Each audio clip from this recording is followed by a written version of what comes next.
55-0-0 il primato di Zuin, Tecchiolli intanto 59-13 nuotato nel mattino, ma tutto è da vedersi in questo pomeriggio di finalissime dove l'entusiasmo fa tantissimo. Tecchiolli, Bragagna e Schiavon con i due portacolori dei nuotatori trentini al comando.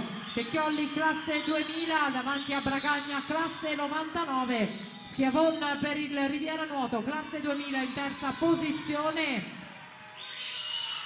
Vediamo la progressione nel finale con una gara tutta da decidersi, forse Nicola Bragagna davanti a tutti insieme a Gerardin, Bragagna Gerardin, Schiavon, questo è l'epilogo con 58-14, Nicola Bragagna va alla vittoria, Alessio Gerardin